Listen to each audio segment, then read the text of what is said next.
저희가 준비한 6위와 7위 지금부터 하나하나 만나보겠습니다. 친문의 핵심 김경수 전 지사가 댓글 조작 사건으로 유죄 판결을 받은 이 파장 후폭풍이 꽤 거셉니다. 야당에서는 문재인 대통령이 몰랐을 리 없다 이렇게 공세를 높이고 있죠. 지금 전열이 꽤 흐트러진 여당에선 추미애 전 장관 책임론이 쉽게 가라앉지 않고 있습니다. 김경수가 판결 관련해서 네거티브 공방도 있고 탄핵 관련해서도 논란들이 좀 있잖아요. 사실은 네거티브 공방하니까 여러분들이 될수록 이 공약을 발표를 한 것이니까 그 질문은 다른 게 따로 좀 주시면 좋겠습니다.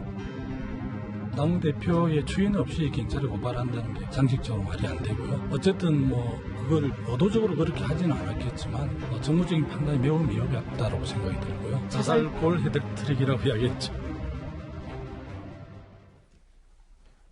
다른 당도 아니라 이제 같은 당, 지금 대선 경쟁을 펼치고 있는 라이벌 김두관 의원이 자책골 헤트트릭이다 어제 이렇게 비판했는데 이거에 대해서 추 전 장관, 제가 김 전 지사를 잡았다고 하는 것은 우리 세력을 분열시키려는 야당의 계략이다. 이런 얘기를 좀 했어요. 네.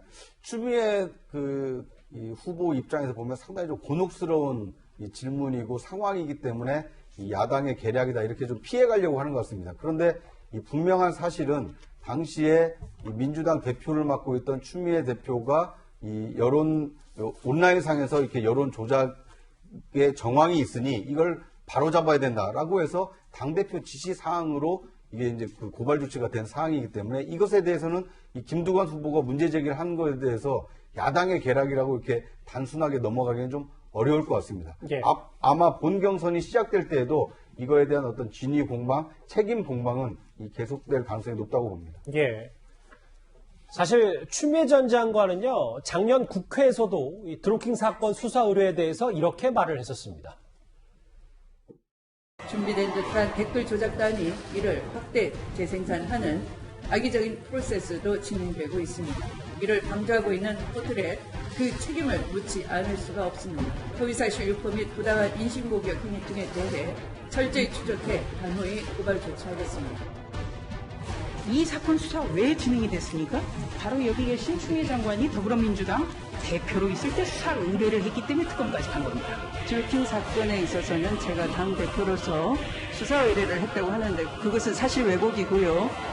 그 당시에 수사 의뢰는 네이버사가 한 것입니다. 제가 드루킹을 알지도 못했고 제가 고발한 것이 아니었다라는 것을 말씀드리고요. 그러니까 추 전 장관은 야당에서 단식하며 특검을 주장했지만 저는 끝까지 반대했고 순수한 김경수 전 지사가 당당하게 특검을 받겠다고 해서 면제와 결단을 하신 것이다. 이렇게 해명을 하고 있거든요. 다음 장을 볼까요? 그런데 지금 김두관 후보, 김두관 의원의 생각은 좀 다릅니다. 당대표의 추인 없이 경찰에 고발한다는 게 상식적으로 말을 안 된다. 이도하 변호사, 연일 추 전 장관을 겨냥하고 있어요. 이제 경선 과정에서 김두관 후보가 생각하기엔 추미애 후보가 본인하고 지지층이 겹친다고 생각하는 것 같아요. 그래서 가장 경쟁자고 이 표를 갖고 오기 쉽다고 생각하니까 이제 전략적 선택으로 공격을 하는데요. 그 내용은 우리가 유념할 필요가 있겠죠. 이제 당내 경선에서 근거 없이 얘기하진 않으시니까 내용을 들여다보면 추미애 그 당대표가 1월 17일 날 수사 촉구를 하고 가짜뉴스 댓글 조작 법률 대책반을 출범을 시키죠. 예. 그래서 거기서 1월 31일 날 고발장을 들고 접수를 하더라고요. 그 책임자라는 그 반장이라는 사람이. 근데 그분이 2017년 이재명 대선 후보 그 캠프의 핵심 인사였던 이현욱 변호사가 고발장을 들고 저기 해요. 근데 그분이 지금은 경기 도시주택공사인가요? GH 사장이라고 하시더라고요. 그리고 그분이 막 고발장 들고 하는데 그거를 당대표 추인 없이 했겠냐. 그 대책반을 출범시키는 것도 당대표가 했고 그 반장을 누구를 가두를 시키냐도 결정했고 그 고발하는 것도 당대표가 추인은 했을 거다 이런 거니까 당내 상황을 제일 잘 아시겠죠. 김두관 의원이 얼마나 당에 오래 계셨던 분인데요. 예. 그래서 이 부분은 뭐 추미애 후보한테 얘기를 책임을 물으려고 하는 게 일정 부분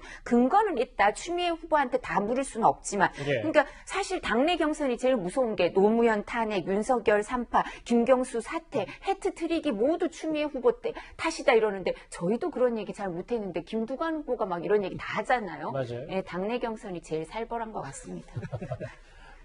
그러게요. 지금 내부 싸움이 워낙 치열하기 때문에. 최 교수님. 네. 그런데 뭐 도의적으로 추미애 장관이 이런 책임을 질 수 있을지 모르겠습니다만 지금 여당에 될 건 전반적인 반성과 성찰이 먼저지.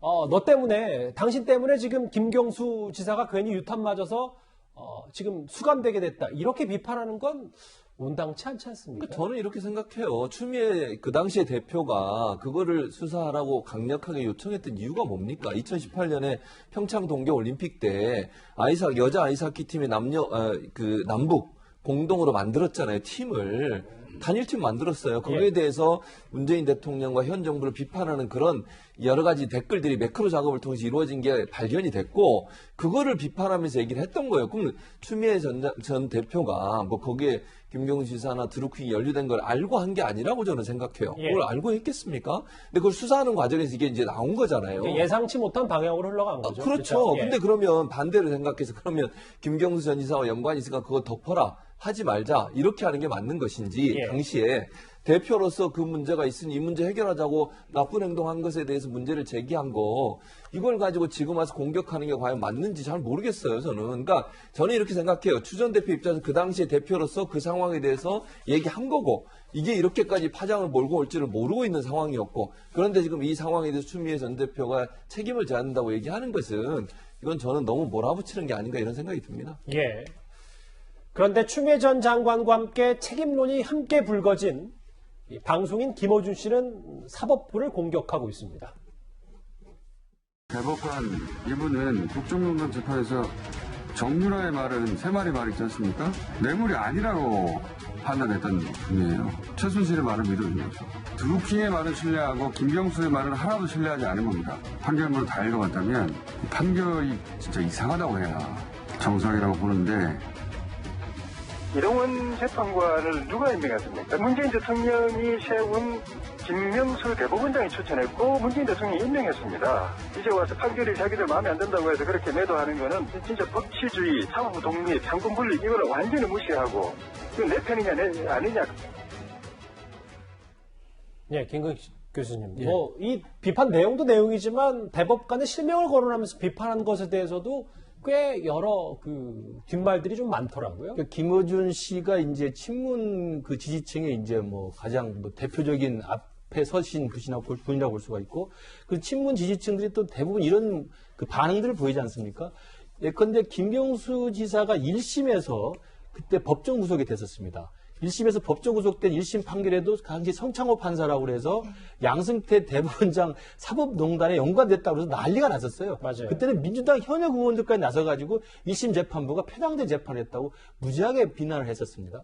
그런데 보십시오. 2심 재판부, 항소심 재판부는 우리법 연구회 출신의 진보적 성향의 친정권 성향으로 분류되는 부장 판사가 재판했음에도 불구하고 그대로 유죄가 인정이 됐어요. 예. 그러니까 사법부의 판단은 1심, 2심, 3심이 동일하게 갔던 겁니다. 왜?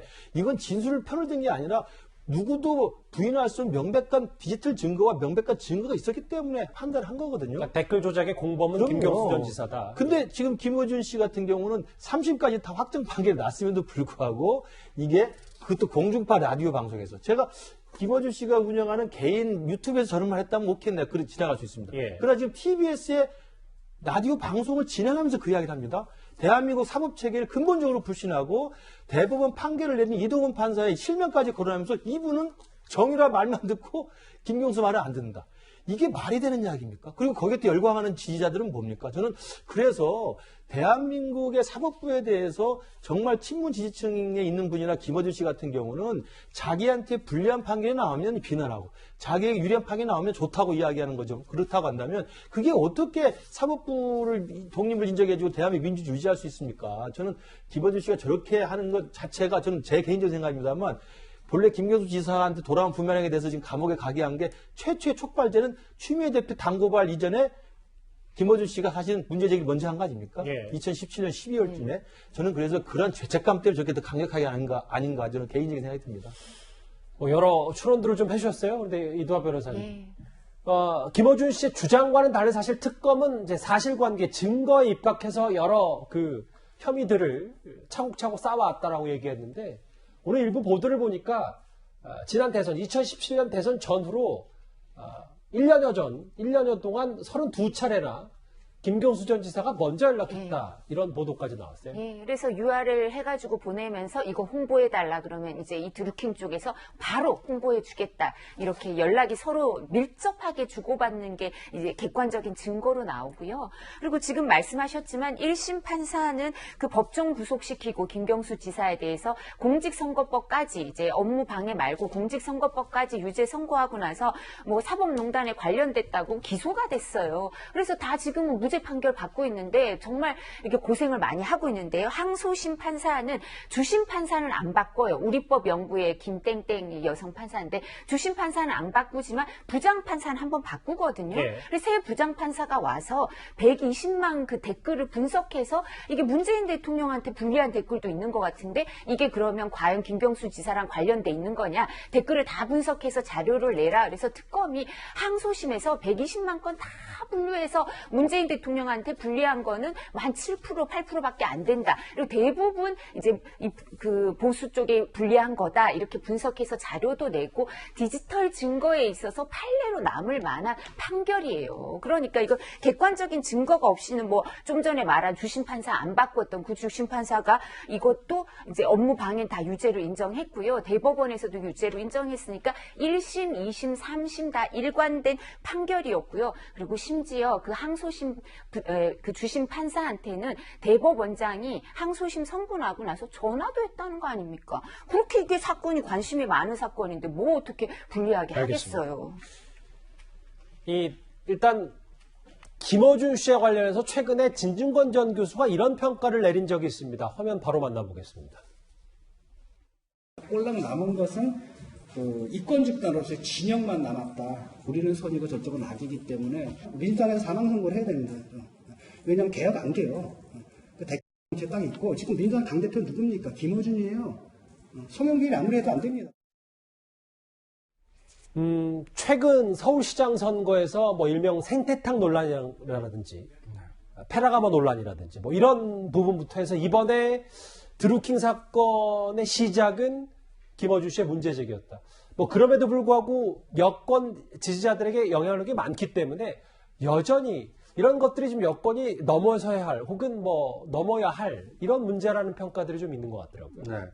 그런데 이제 어떻게 보면 이제 핵심 지지층의 여론을 움직이는데 상당히 중요한 역할을 하고 있기 때문에 이 여권에서 김어준 씨를 뭐 거리를 두기는 좀 상당히 좀 어려울 겁니다. 그런데 김어준 씨가 왜 이 드루킹 댓글 사건의 대법원 판결에 대해서 문제 제기를 하고 이의를 제기를 하냐면 이걸 단순 수용할 수가 지금 없는 상황인 겁니다. 예. 여권 입장에서 만약에 드루킹 댓글 사건이 문제가 있었다. 그런 걸 인정을 하는 순간 여론 조작에 개입한 것이 되고 여론을 조작해서 선거의 결과에 개입했다. 이렇게 되면 민주주의 파괴로까지 이어질 수가 있거든요.